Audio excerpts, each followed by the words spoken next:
अमित शाह ने कुछ दिन पहले ऑफ रिकॉर्ड एक बयान दिया जिसकी चर्चा खूब हो रही है।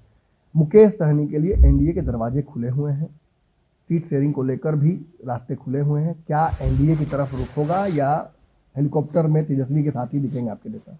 परिस्थितियां थी जो कि जाना पड़ गया। पॉलिटिक्स में कुछ भी असंभव नहीं है, सारा संभव है। 40 सीट चाहिए, डिप्टी सीएम चाहिए, तभी रहेंगे गठबंधन में। 40 सीट तो हमारा डिमांड है ही, हमारा नेता का डिमांड है। 40 सीट बिल्कुल, डिप्टी सीएम भी चाहिए। बिल्कुल। तेजस्वी को सीएम मान रहे हैं आप लोग? देखिए, यदि आप एक और बताएं, मुकेश सहनी जी सिर्फ माला का नेता नहीं है जी। मुकेश सहनी जी को अति पिछड़ा के लोग बहुत एक उम्मीद भरा नजरों से देख रहे हैं। बुरा मत मानिएगा भाई, आप तो जानते हैं हमारे पास ऑफर कहाँ से आया। 3 बार से जीते हुए विधायक जब नहीं कर पाए तो आप नया राजनीति में आके क्या कर लीजिएगा? करने के लिए विजन होना चाहिए, एक अच्छी प्लानिंग होना चाहिए, एक अच्छी सोच होनी चाहिए, एक अच्छा स्ट्रेटेजी होना चाहिए। सफल बिजनेसमैन है आप, और आपके जो नेता है ना मुकेश सहनी, उनको भी लोग बिहार में बिजनेसमैन ही कहते हैं। कहते बिजनेसमैन की पार्टी है, एक और बिजनेसमैन जुड़ गए। पिछड़ा के लिए, अति पिछड़ा के लिए, अपने समाज के लिए आरक्षण का मांग कर रहे हैं, उस लेविश लाइफ को छोड़ करके गांव-गांव में भटक रहे हैं। ये एग्जाम्पल है कि हमारे ही राज्य में ऐसे बच्चे हैं, ऐसे लड़के हैं जिनके पास कुछ नहीं था और आज यहाँ से लेके उनका दिल्ली तक डंका बजता है। ये कोई साधारण बात नहीं है। अगर संजीव मिश्रा विधायक बनेंगे तो वो पलायन कैसे रोकेंगे सरकारी तरीके से? हम तो प्रोसेसिंग प्लांट डालेंगे अपने क्षेत्र में, बाहर के इन्वेस्टर्स को लाएंगे, जो मक्का मखाना का काम कर रहे हैं उनको अपने गांव में प्रोसेसिंग प्लांट डालेंगे, लोगों को रोजगार दिलाएंगे। मेरे पास 1000 रुपए है, करने की क्षमता होनी चाहिए। कहा जा रहा है कि कांग्रेस तेजस्वी यादव के चेहरे को लेकर बहुत सहज नहीं है। क्या आपकी पार्टी उनको सीएम का चेहरा मानकर चल रही है महागठबंधन का? नहीं, बिल्कुल है। तेजस्वी जी सीएम का चेहरा है और उनके नेतृत्व में चुनाव भी हम लोग लड़ेंगे।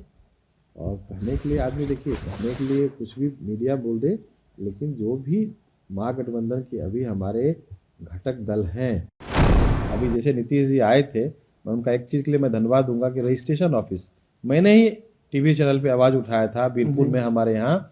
वहाँ के लोग पूरा दिन खराब करके जाते थे 45 किलोमीटर दूर रजिस्ट्रेशन करवाने के लिए।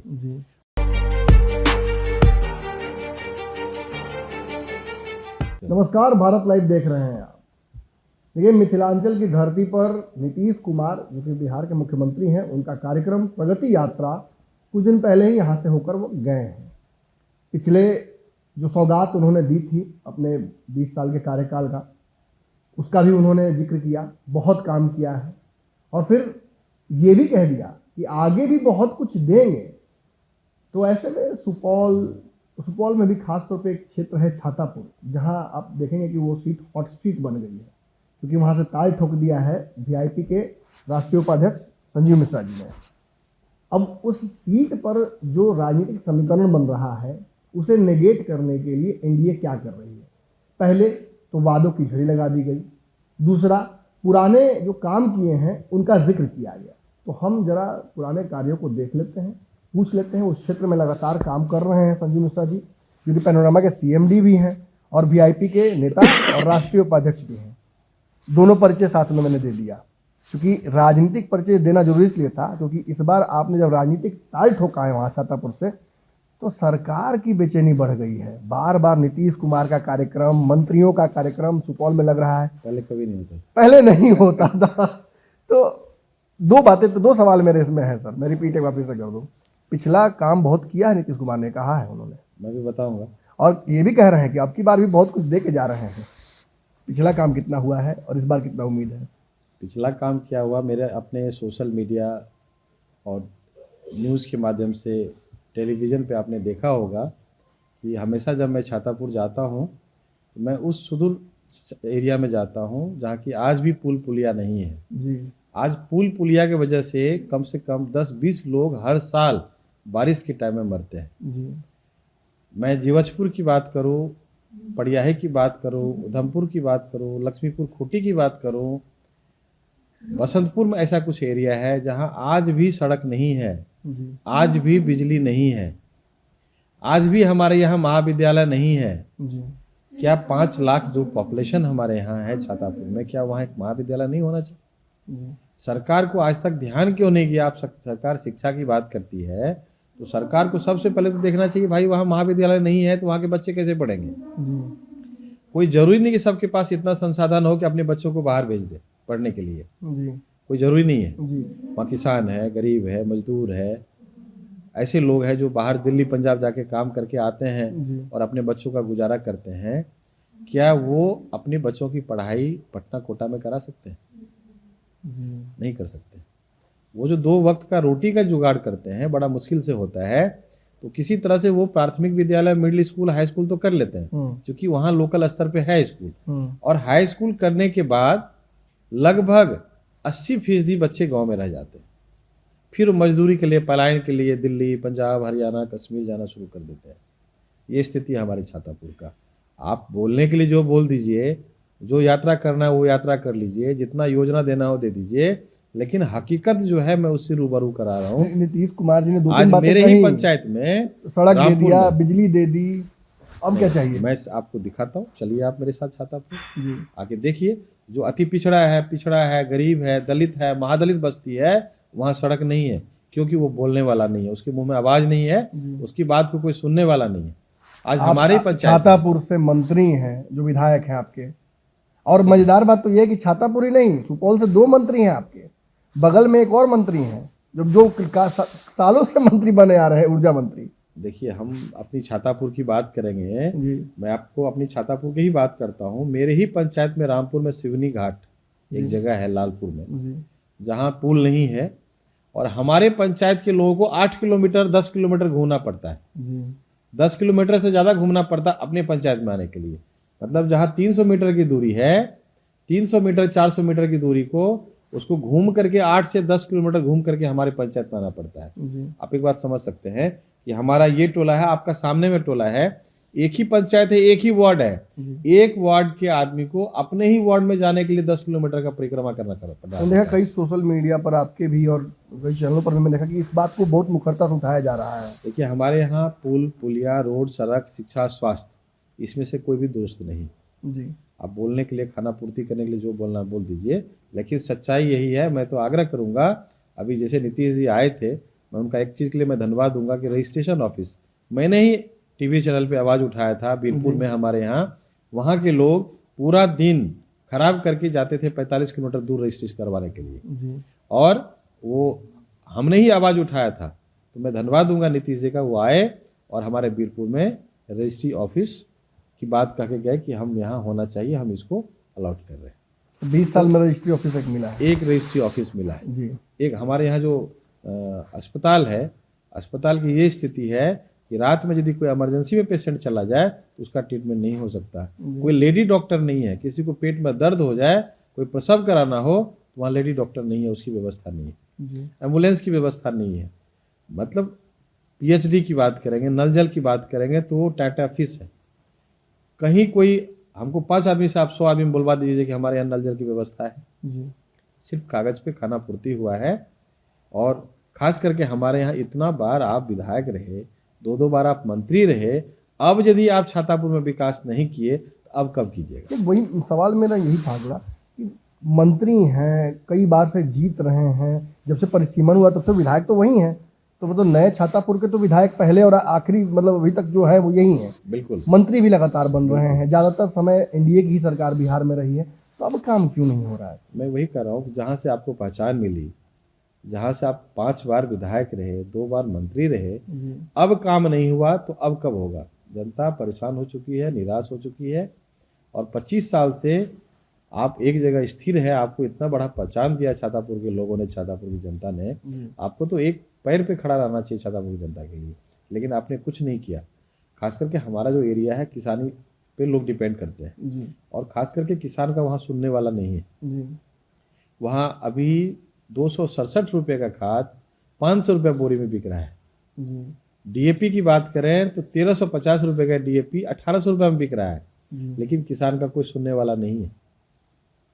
कोई बोलता अलॉटमेंट ही नहीं है, जबकि है अलॉटमेंट है। वो खाद बिकता है अररिया में आकर के, वही खाद जाकर के छातापुर का बिक जाता है मधेपुरा जिला में, लेकिन छातापुर के किसान को खाद नहीं मिल रहा है, इसीलिए कि छातापुर का किसान बोल नहीं रहा है, अपनी आवाज़ को बुलंद नहीं कर रहा है, ना ही बोल पाता। किसके पास बोलेगा? कोई है ही नहीं छातापुर में, नेता विहीन छातापुर है, किसको बोलेगा? लोगों के पास जब हम छातापुर में जाते हैं, बातचीत करते हैं, तो एक दो मुद्दे ऐसे सामने इस बार आए हैं जो कि मैं आप ही से जानना चाहूँगा कि आप ही इसकी हकीकत बताइए। एम्स लेके चले गए किसी और जिला में, बिल्कुल।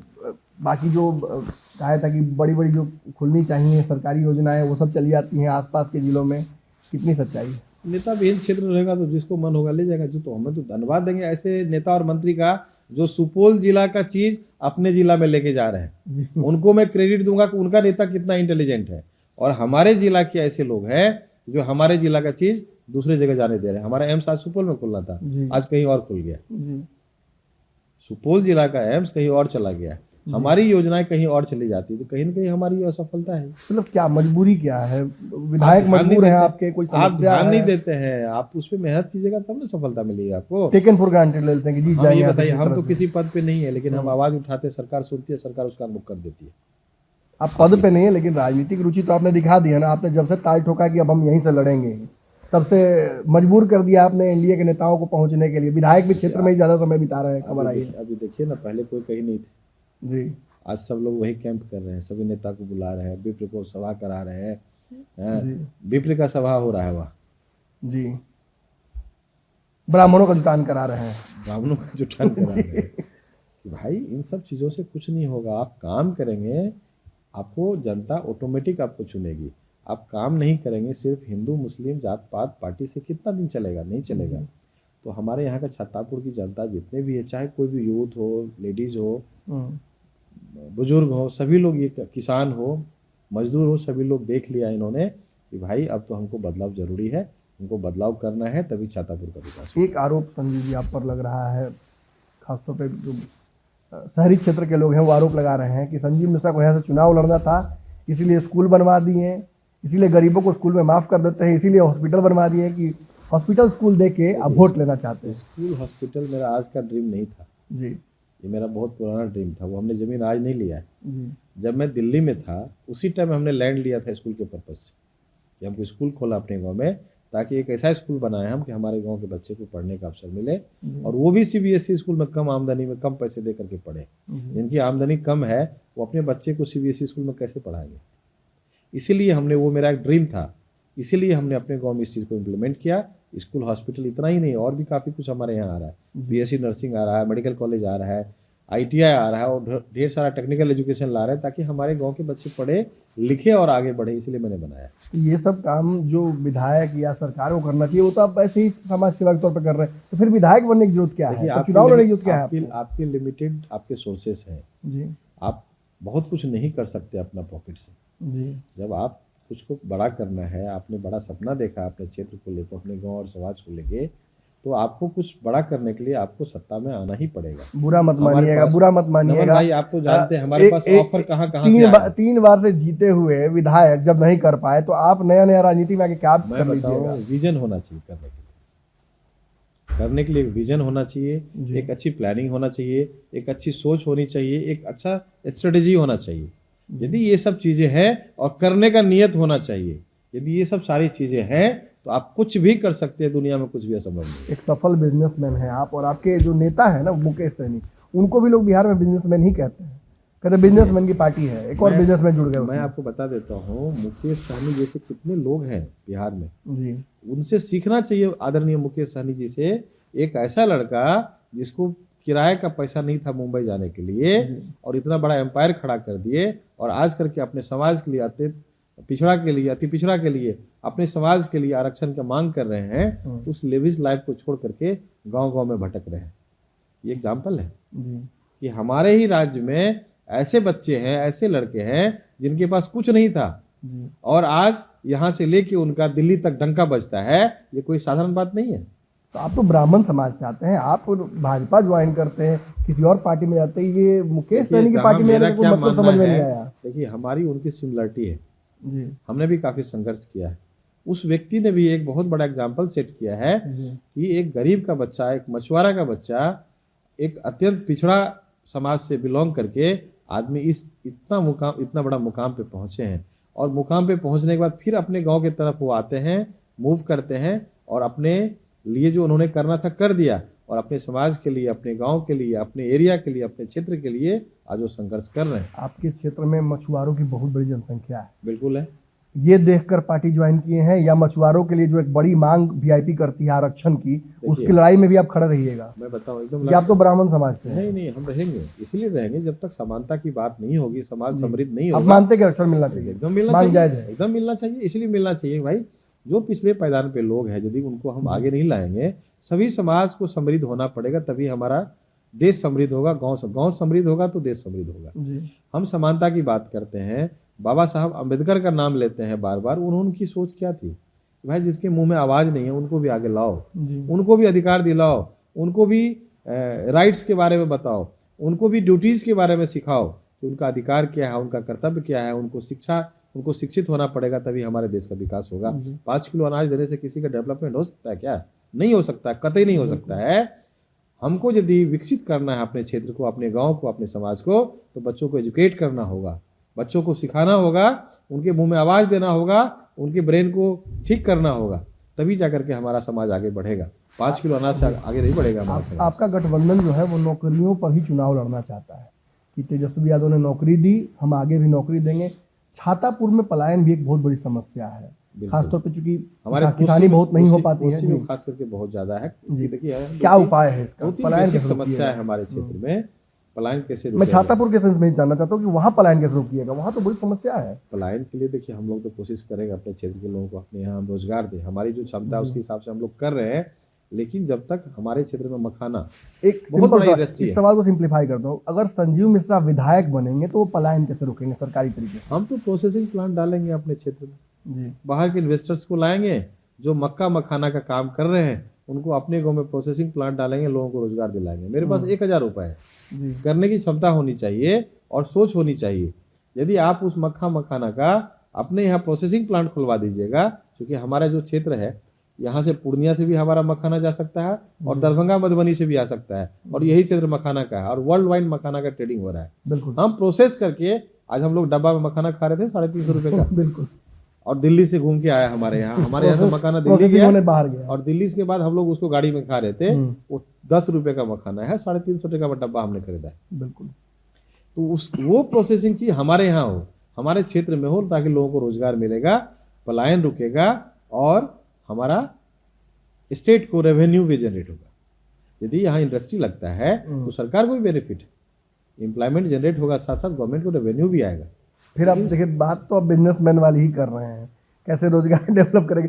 तो नेता वाली बात नहीं, नेता वाली बात करें, नेता को नहीं सोचना चाहिए कि आप मान लीजिए कि लेके जाएंगे। एक उद्योग मंत्री क्या सोचते हैं कि हमारे यहाँ इंडस्ट्री कैसे आए, जी हमारे यहाँ कैसे स्टार्टअप हो। कहाँ इतने उद्योग मंत्री बिहार में हो, कहाँ कोई लेके आया आप तक इंडस्ट्री? वही तो, क्यों आएंगे बिहार में? हमको एक कारण बताइए ना। आपके यहाँ जमीन रजिस्ट्रेशन कराएंगे, जमीन महंगी है, बिजली महंगी है, आप किसी को टैक्स फ्री नहीं कर रहे। देखिए उत्तराखंड में क्या हाल हो गया। बिल्कुल, उत्तराखंड में टैक्स फ्री कर दिया 10 कंट्री के लिए, सारे लोग चले गए उत्तराखंड में, फैक्ट्री लगा दिया। अब सरकार को वहाँ स्टेट के लोगों को कितना ज़्यादा लोगों को रोजगार मिला, स्टेट को कितना रेवेन्यू अब मिल रहा है।